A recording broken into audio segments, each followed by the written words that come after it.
Good evening and welcome to Seven Stories Up. Jeremy Tiang with State of Emergency.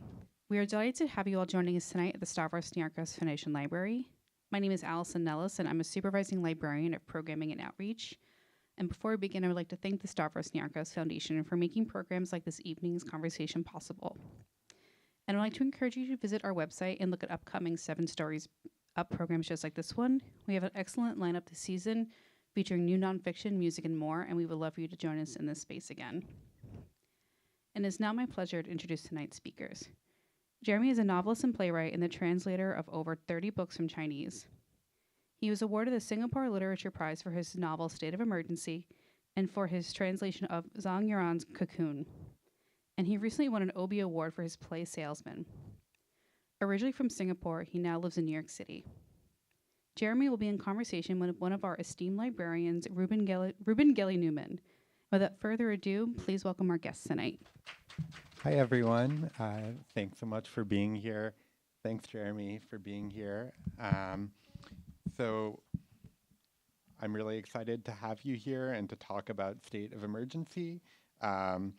Here's the book for all of you curious. This is the US edition. It was published in Singapore in 2018. Do you want to show everybody? Oh, yes, this is the Singapore edition.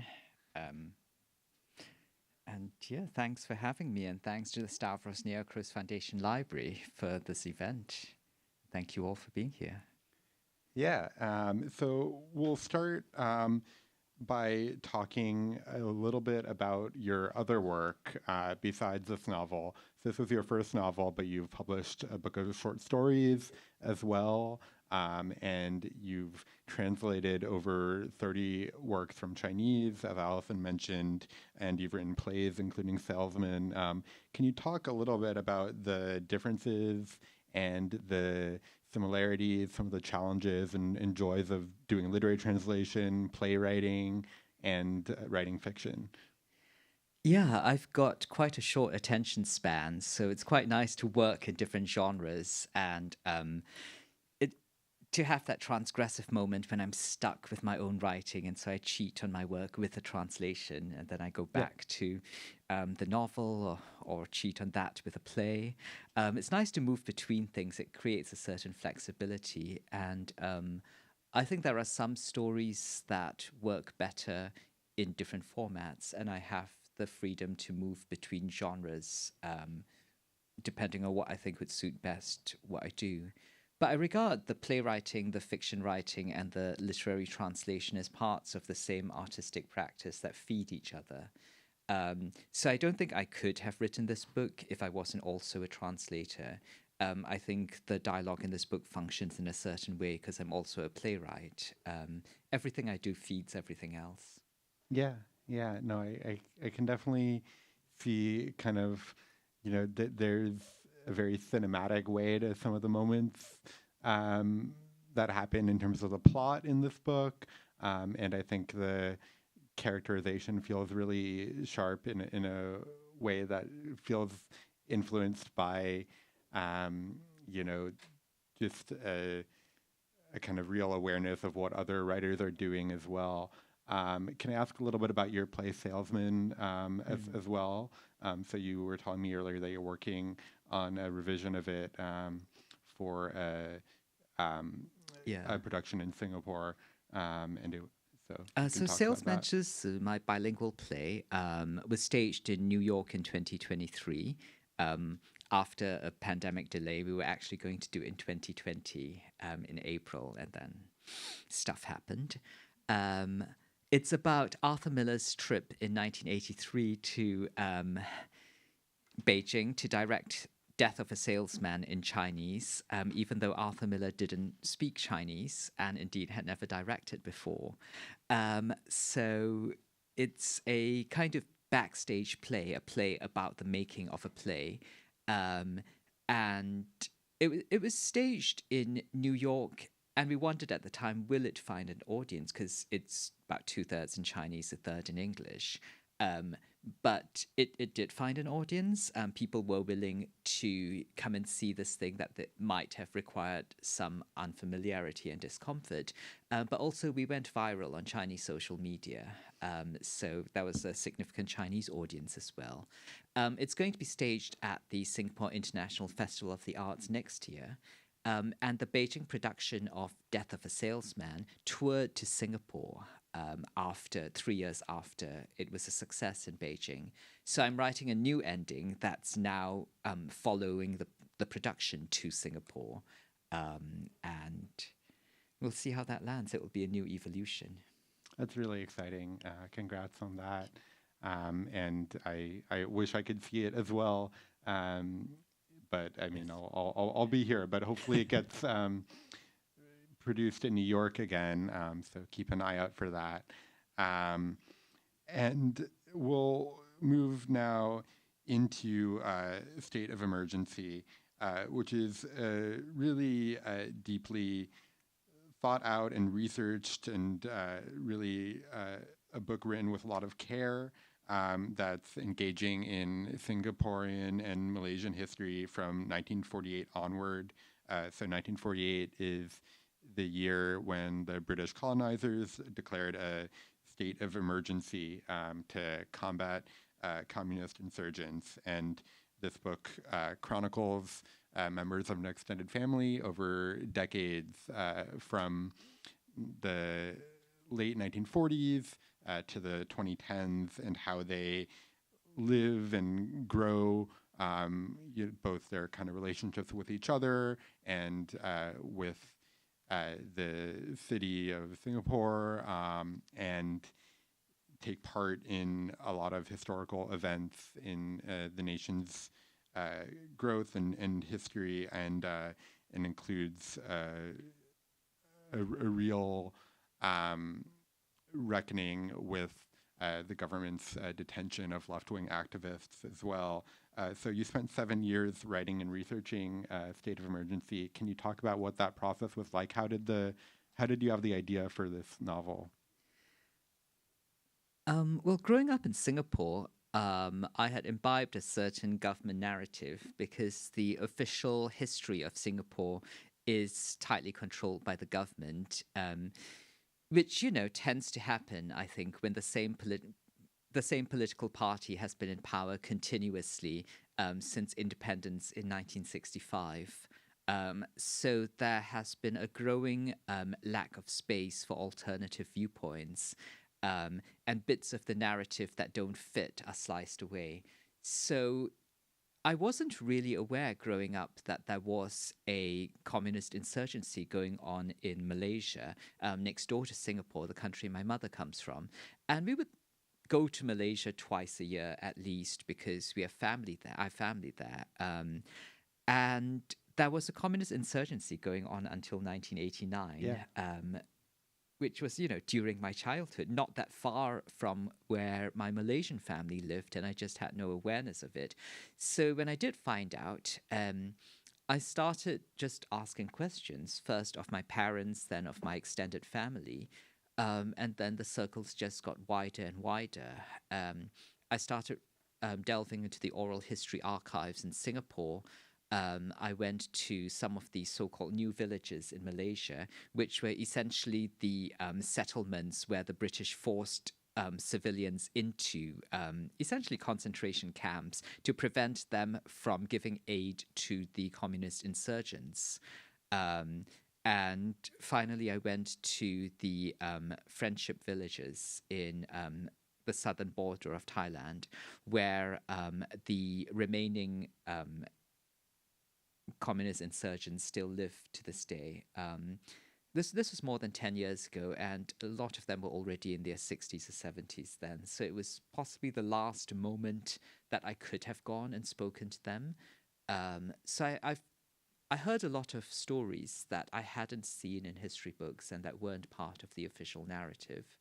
And that kind of became the book, because the book was the side of Singaporean history that I wish I'd known growing up and that I wish more people knew about. Yeah, and I think it's really powerful how you not only talk about the history, but create really compelling characters who, I imagine you might have gotten inspiration for some of the characters from some of the stories as well. In fact, kind of we can start maybe with talking a little bit about the character of Siew Li, who she flees into the jungle, as a communist insurgent after she's detained for a little while by the police in Singapore, and then she is let out, but then she has to leave her family again a couple years later, or she makes the decision to, in order to escape the threat of detention again. So can you talk a little bit, I guess, about the inspiration for her character? And do you want to also read, you were saying maybe from the moment the character of Siew Li was inspired by a number of stories that I'd read about and heard from about communists who abandoned their children in order to enter the rainforest, and or who had children in the rainforest and sent them out to be raised by relatives, because you couldn't raise a child and be a guerrilla. And there was something, I think for me, that became the emotional center of the story, trying to understand what would drive someone to do that and what cause could so take over your life that you would leave your children to support it, and what that would feel like. And it also gives an engine to the novel in that we do see Siew Li's story, but we also see the story of her children who grow up in Singapore without her, not fully understanding why she made the choices she did until later in their lives, hopefully. So I chose a section from the novel that is Siew Li's first detention by the police.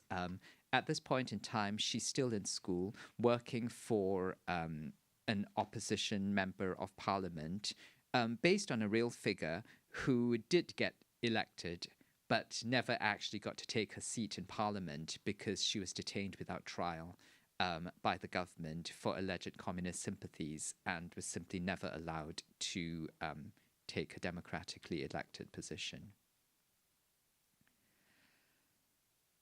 She saw them from her window, swarming out of 2 cars parked just downstairs. All those men coming to get a schoolgirl, she thought, unless there's someone else in this block. But no, they were all hers. They seemed in no hurry, going through her possessions, writing down the titles of books. Read so much for what? Will Marx help you find a husband? Jeered one of them, even as he tilted the shelves to look behind them, as if there might be hidden messages there. She stood by, calm, the light from her desk lamp striking her jaw at what she hoped was a dashing angle. Her heroism spoiled by her mother, who would not stop sobbing. Go next door to Auntie Wang, Ma, she called out more than once, but her mother refused to leave, pleading with the officers to let her off. Her only daughter was all the family she had in the world, just a foolish girl who'd been led astray by her friends. She tried to shove things into Siew Li's hands, clothes or food. They won't let me bring anything with me, she said impatiently, tears pricking annoyingly at her eyes. Should she sing something, she wondered as she was led from the flat. Something stirring, the Internationale perhaps. But she wasn't sure she'd be able to keep her voice steady, and opted instead for dignified silence. There was no one around, but she knew the neighbors were watching from dark windows. She was in a simple flowered dress, her hair just down over her shoulders. In hindsight, she wished she'd changed into something a little more formal. The atmosphere in the car was almost jovial. The policemen laughed about what strange things people had in their flats, how scared this or that person had looked. "You're not bad, right?" said one of them. "Still okay." She didn't deign to answer, just nodded a little and looked straight ahead, not wanting to give him the satisfaction. "Another late night," he said, jabbing her arm to make him meet her eyes. "Lucky you're the last one, otherwise I'd never see my kids." At Central Police Station, she was brought into a small room and told to change into a uniform. Her things were put into a plain box and taken away from her. Something about the grubbiness of the room, its scuffed yellow walls and cheap wooden furniture, cut through the shell of bravado. It started as softness beneath her feet, then a cold prickling from nowhere, and just like that she was terrified. She tried to pull herself together, to control her breath, but they were barking questions at her, and there was no chance to calm down. Whenever she paused to gather her wits, they shouted, "Answer! Are you thinking of a lie? We'll find out, you know." This wasn't Hong Li Niang going to the scaffold or the girl from Malacca facing the tiger, she realized. This wasn't going to play out like any of the stories in her books, the ones they told each other or acted out on stage. There was nothing to fight here, no brave stand to be taken. They would simply hold her here, and so many other comrades, until they'd all been forgotten. She thought of her neighbors. People didn't want heroes. They wanted a quiet life. What had she even been fighting for? She thought of all the causes, but none seemed so important that they should have landed her here. It was one thing to be a martyr, to end up dead and glorious. How long would anyone remember her? She could be down here a very long time. For all she knew, that was the government's plan, to simply lock them all up out of sight until they slipped from people's minds.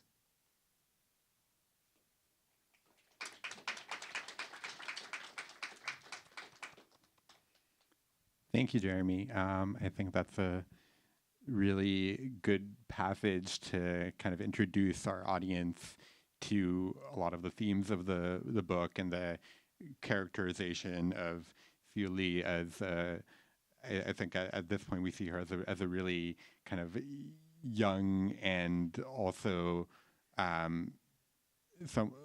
young woman who's really committed to the cause, but at the same time she is trying to kind of find a place within her family and within society, and think about what her commitment to that means for those around her. So I think that's a really powerful kind of moment to be in, and at the same time, the detention is a really stark reminder of what the government is doing to repress the insurgents.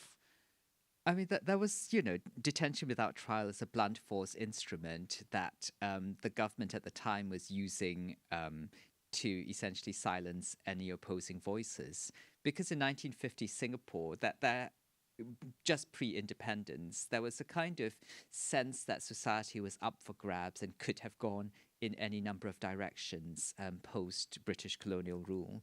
And so voices like Siew Li's that were positing a socialist future for Singapore had to be silenced. And so there was a lot of energy, even then, put into suppressing these other viewpoints so that the version of Singapore that had formed under colonial rule would continue into independence, the version of Singapore that continues today.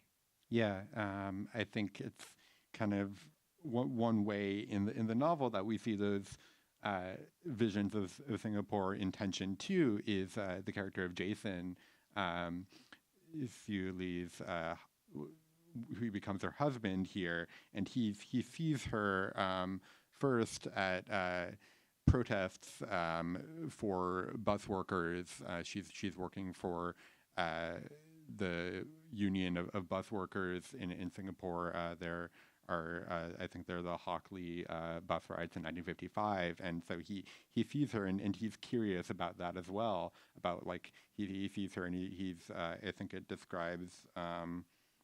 Let me get to that page. So, it says his curiosity was how they met in the first place. He thought it was important to see the historical moment of the bus riots himself, though, if he was honest, he just found it exciting. But anyway, there he was on Alexandra Road, the heat and energy of the protest searing through the order of his life. So that's a very vivid image of this much more conservative civil servant seeing these riots, and then being very interested in Siew Li, who's there with a man's handkerchief folded double and slung rakishly across her face like she was a bandit. And there's a banner in her hand. So it's this kind of meeting of opposites that I find really compelling. Can you talk a little bit about Jason's character and kind of how their relationship develops? I think, you know, Singaporeans have a reputation for being very well behaved. And that's partly being the product of an environment with very strict rules and strict social control. And I found that any kind of dissent in Singapore gets viewed by a lot of people as kind of transgressive in an exciting way. And it's an interesting dynamic that when the Singapore government decides, for example, to censor a piece of art,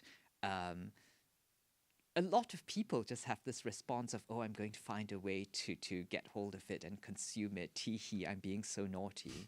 And I think there's an element of that the strict social control defangs the dissent, so that people's viewpoints aren't really changed. They just experience something a little outside their norm, and that becomes a form of excitement for them. So it felt true to me that Jason, living through this tumultuous period of history, would look at the protests and go, oh, that's so exciting, and not necessarily like get on board with the union's struggle or change his view about labor, but just go, oh, this is so outside of my very well ordered life, and to get intrigued by that. The other element is that Jason is so Singapore is very linguistically divided. We have 4 official languages. And at the time, there was this stark gap between the English education system and the Chinese education system. And one of the big divides in the novel is that Jason and Siew Li get together across linguistic lines. So he's going to an English school, which means he's, you know, directly in the lineage of the British colonial government. He is in line for a civil service position. She goes to a Chinese language school, which means she will be increasingly marginalized as Singapore becomes increasingly Anglophone. And voices like hers are pushed to the margin. So in a sense, she has less to lose, and therefore is naturally sympathetic to other people who are repressed within Singapore. So their relationship kind of is a stand-in for larger fault lines in society, and I'm interested in what happens when these groups come into collision. For sure. I think there's a really powerful way, too, in which that that union between them then affects their children who go into very different directions, and the whole family as well, kind of which you know, in some ways remains attached to that English speaking kind of more you know, more order following and rule following vision of society, but at the same time, Henry, Jason and Siew Li's son, becomes curious about his mother's history, so that is in some ways a preview of what happens in the novel. And I'm also interested in the, you know, different cultural backgrounds and languages, in these barriers between characters in the novel. That also comes up with the character of Nam Tek, who is from a village in Malaysia, and then he goes to Kuala Lumpur. So can you talk a little bit about how, you know, some of these tensions are reflected in his character as well? Yeah, one of the things I was curious about when I started my research was what would drive someone to join the communist insurgency. Like, what was it an attraction to the ideology, or were there other factors? And a lot of people talked about really there being nothing for them in the civilian world. So why not join the movement that's promising a better and more equal life for everyone? So Namtik grows up in a small village and then moves to the capital, Kuala Lumpur, in search of work and becomes a mechanic, but finds that there's a limit to how far he can advance or what opportunities are available to him. My mother grew up in a small village in Perak, a northern state of Malaysia. And her father, my grandfather, happened to have a job opportunity in Singapore that brought him there when she was 10. And so she started attending Singaporean schools, and her life went in a very different direction. But I've been to that small village, which is essentially one street with a row of houses on one side and a row of shops on the other side.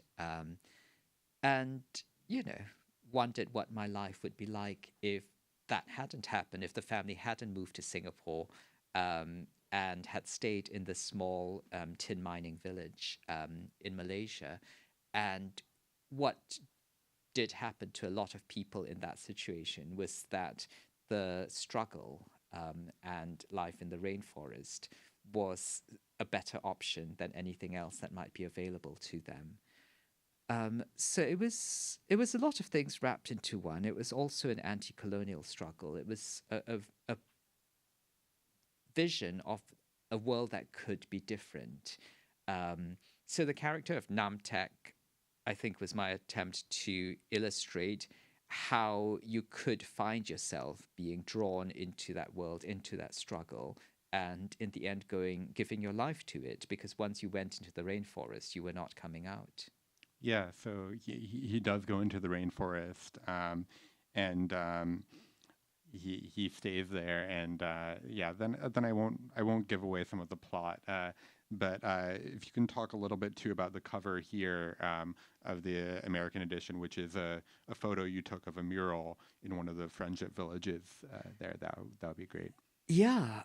So a lot of the artifacts from the rainforest were preserved in a museum in the friendship village, where essentially the Thai government gave the former guerrillas land after the peace treaty was signed in 1989, because they were effectively stateless. So they were given this piece of land or various plots of land to build their villages on, and they chose to memorialize their 4 decades in the rainforest with a museum. And one of the artifacts was this mural that I took, and the Singapore edition of the book is it's actually 2 of the people from the marketing department in Singapore standing up against the wall with a filter on them, which is kind of great. Like, I think it was only ever meant to be a mock-up for the cover, and then they went, this looks good, let's make it the cover. But there's something about having an actual representation of the communist guerrillas as they saw themselves on the cover of the US edition that felt important. And obviously it's me writing the book, but I don't want to entirely let my voice usurp someone else's story. So any opportunity to let them speak in their own words, and that cover felt like a way of doing that. And me translating the work of former communist guerrillas is another way of me trying to not have my voice be the only one out there. Yeah, I think, one of the important things structurally in this novel is that there are 6 different characters whose perspective you have shaped each chapter, and that goes throughout the decades. So we start with Jason, and then we go to Siew Li, and then to other characters, to Namtek, and other characters from there who are part of Jason and Siew Li's family, and engaging with their the past in very different ways. There's another character, Stella, who's Jason's niece, and she also is in detention, which is a much more drawn out detention than the one that you read from. So I guess what my question now is kind of how you got in the mind of writing that detention, and you're also kind of thinking about the. I'm also curious about the history of women involved in the communist insurgency, and whether gender was a factor in terms of discrimination, and in terms of like the their experience, kind of what you heard, and then how you were portraying that the sexism as well that they face historically, and then in the novel. Yeah, so the Stella section is based on a different wave of detentions. That was post-independence. In 1987, the Singapore government detained a group of people on suspicion of being involved in a so-called Marxist conspiracy, and essentially held them without trial for over 2 years. Part of that because when they were first released, a group of them denounced their detention, and so they were re-detained.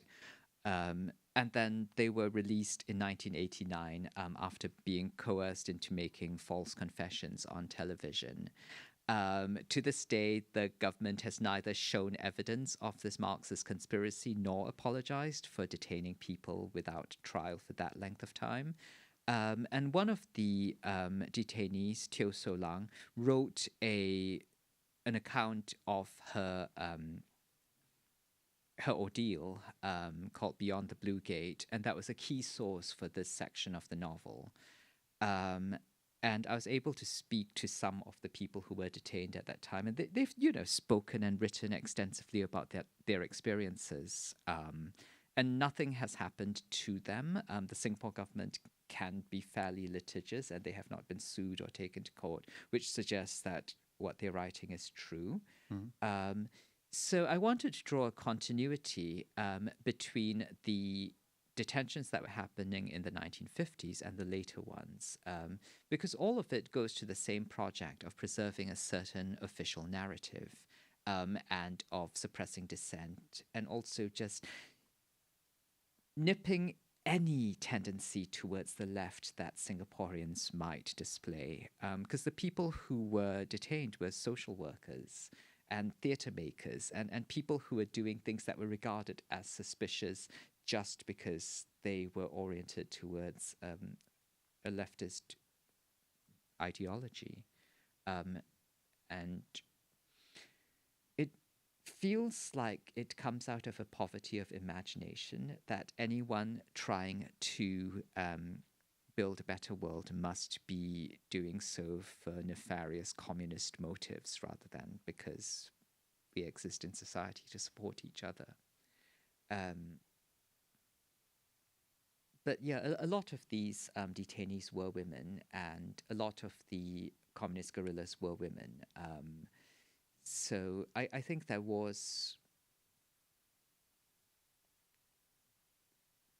might well have been discrimination, but I didn't hear about any of it. I'm currently translating the writing of Hai Fan, a former communist guerrilla, and the society he describes is very egalitarian in terms of women in the rainforest being given equal roles, including leadership positions, and playing an equal part in the struggle.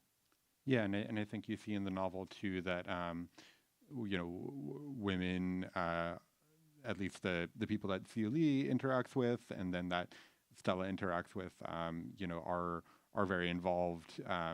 In the struggle outside of the rainforest as well, and in Singapore, in the community, Stella is trying to ensure that maids as well get rights, and then she, when the police are questioning her, she's very much at a loss as to why they think she's involved with communists. As you say, it's kind of mostly any hint of leftism that they're very suspicious of.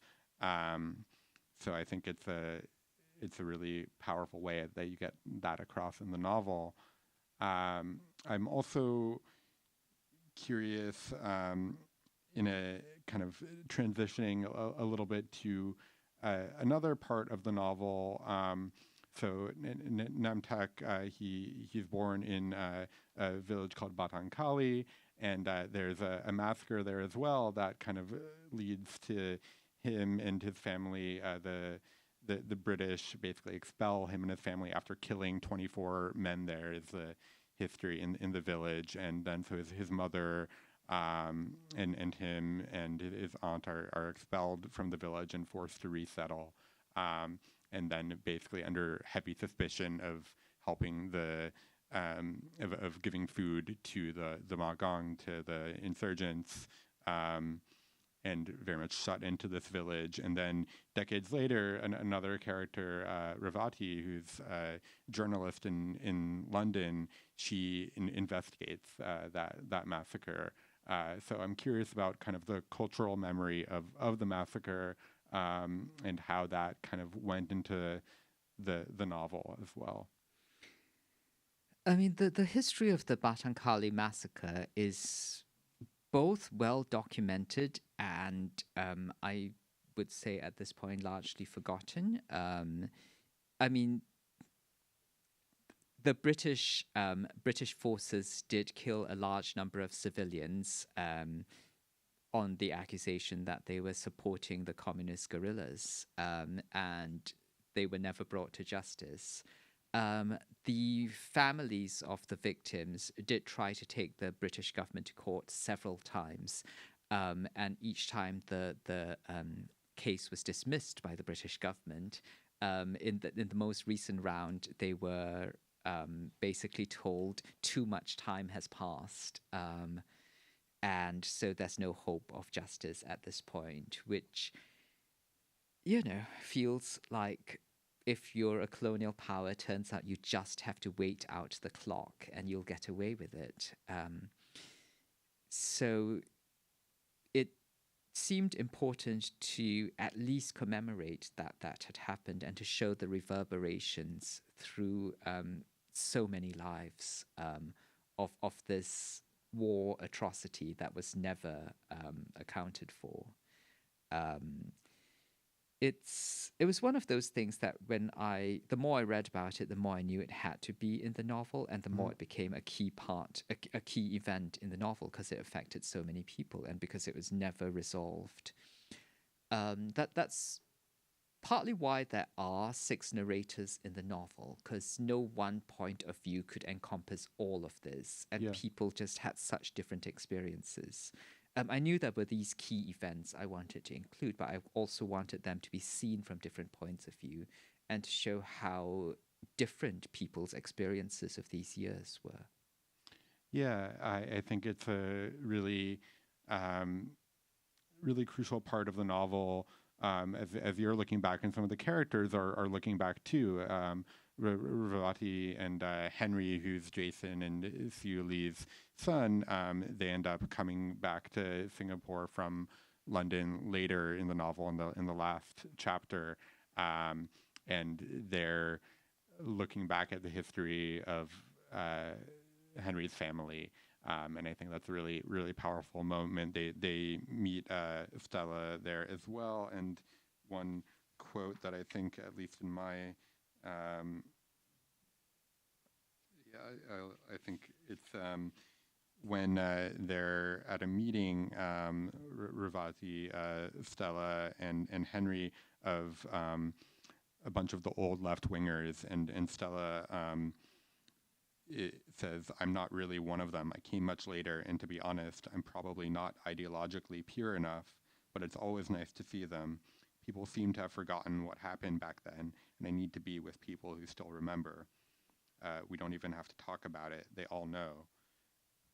The others I was in detention with, my batch, many of them are still fighting, writing books and standing for parliament.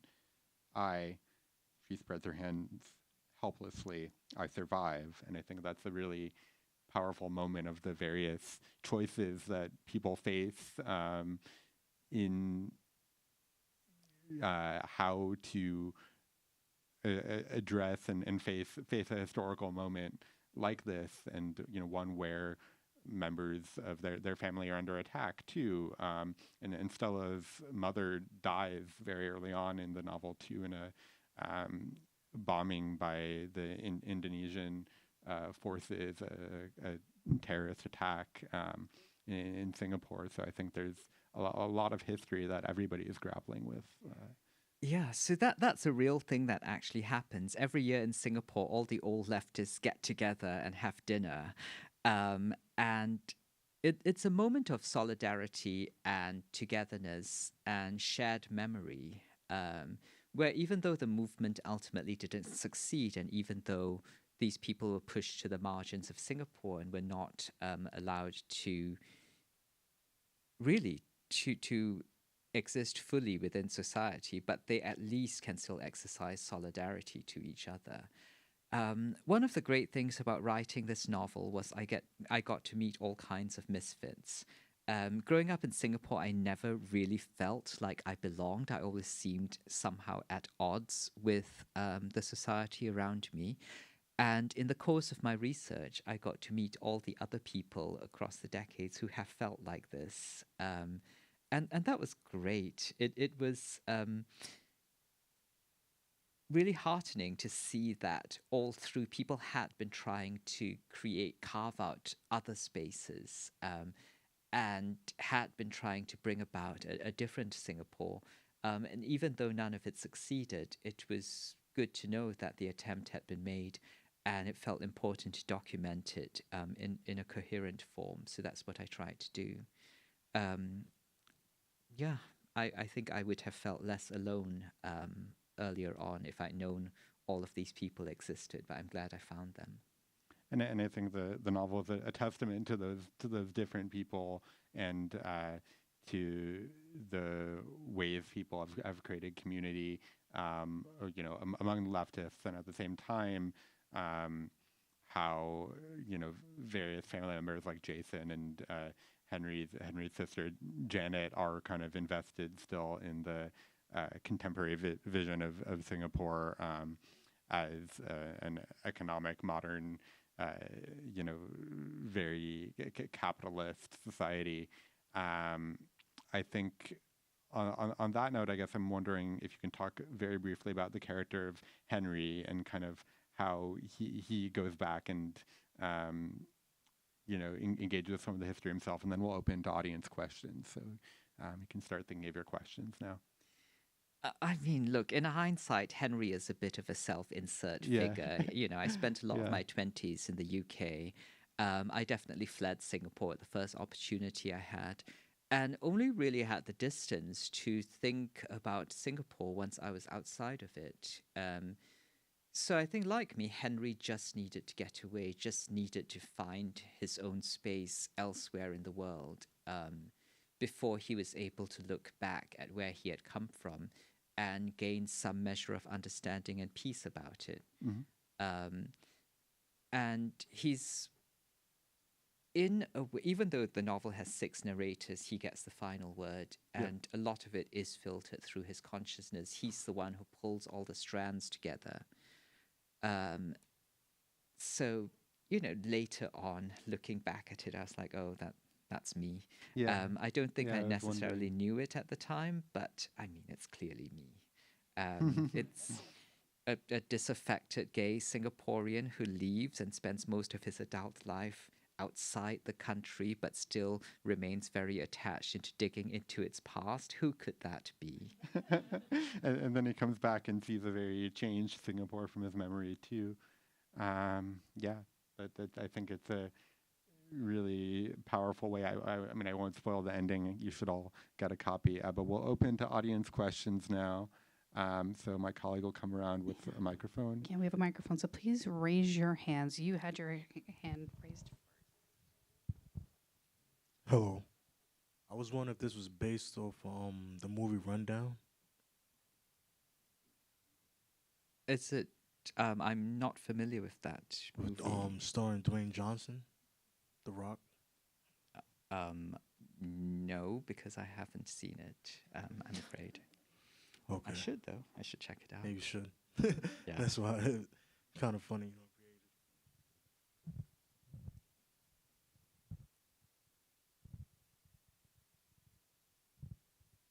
The book Precious Hunger is getting a lot of attention because it just won the translation prize just recently. It was mentioned in the New York Times.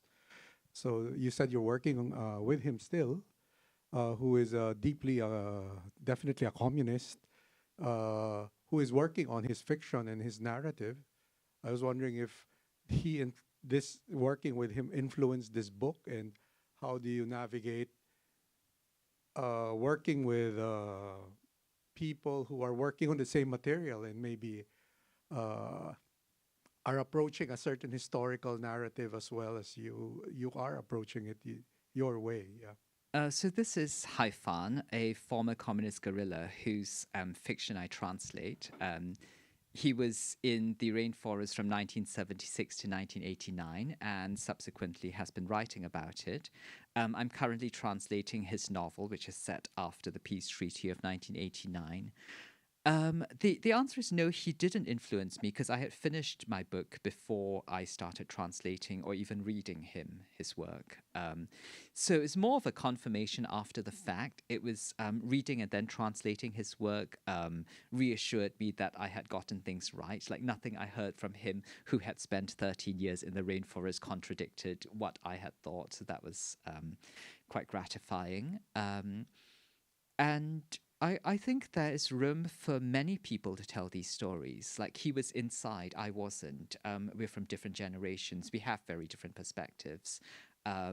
So I think it's it's a welcome multiplicity of voices, and I'm really happy to continue writing about this and continue translating his work. And I don't think we're in competition at all. I think I see us as telling the same story in different ways.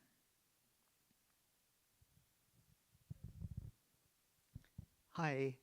So I really appreciate the historical and sociopolitical context that you guys were providing. And I was also just going to add a little bit of the beginning part really resonated with me.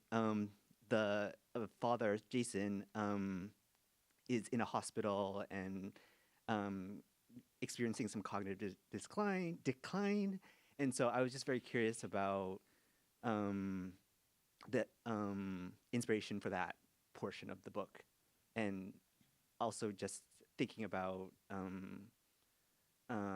other books that have also dealt with this topic. Well, the thing about writing a book that spans so many decades is you really have to reckon with the prospect of aging and death, because that is something that comes up over and over. That you look at people's stories, and in a way, as you talk to them, you hear about all the things that they've done over so many years, and it's reduced to just a few hours that you spend with them, and they tell you their story, and it's collapsed into such a short span. So I always knew that the book would start in the present and then go back to the 1950s and then slowly move through the decades till we ended up in the present again. And it wasn't that I consciously wanted to write about death and aging. It's just that when you're looking at that span of time, that just became the frame. It was always going to be about loss because, time takes everything from us.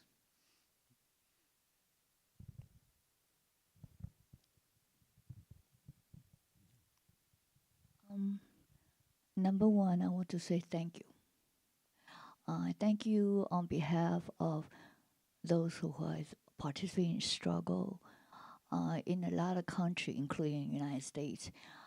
I hate when reality is being wiped out. So it's a novel, but a lot of times the novels speak more of reality. Yeah. That the government wants to wipe out. So you bring them back alive. So I just want to say thank you, because every struggle for whatever they believe in, communist or not communist, and workers' equality and all that, and women feminism and all, it's all about the struggle to get better. And the opposition, of course, is the opposite. The government would say, shut your mouth, or you die. So your is like a kind of highlighting the freedom here. And to me, library is one form of freedom. And thank you.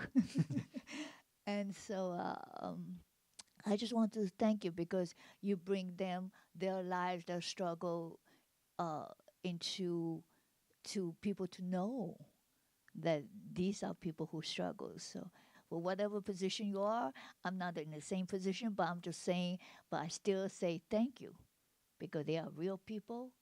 And then I like what you just said, that you confirmed that what you wrote is actually more aligned with reality. So I appreciate that you want it to be authentic, not so much your opinion, but be authentic. So I thank you.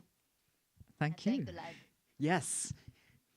Thank you to the library. I don't think we say that enough.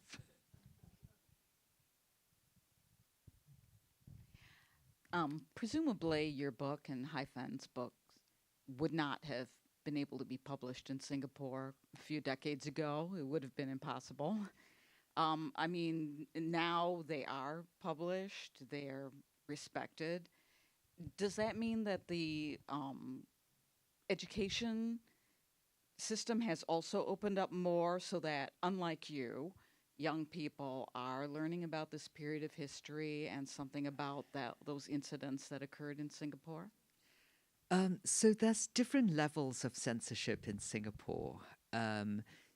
My book may be published there, but arts funding and certain positions are not available to me as a result. And Haifan's books are actually published in Malaysia. So it's not, I don't think our books would be, well, they're not banned in Singapore. They are freely available. But at the same time, these narratives still struggle to gain a purchase. There's still a lot of casting of alternative voices as troublemaking or forms of dissent that are not in line with our current society. And so I think the government has found that it's much more effective to subtly discredit inconvenient voices than to censor them outright. So, we are able to publish in Singapore, and we do have a certain readership. But I don't know how much that is changing society in general. And I don't think that the average person in Singapore and the average school child is learning about this history in the way that they should. Certainly not to the extent that I would like. So I believe that is all the time that we have for this evening. Thank you all for coming out on probably the first nice day of the week. And if you need a copy of State of Emergency, we still have some for sale, and maybe Jeremy will sign it for you. Yes, has anyone ever said no? Yes, I will stay and You would sign be books. surprised. Thank you so much to the library and to Ruben for this wonderful conversation. And thank you all for being here. Thank you, Jeremy.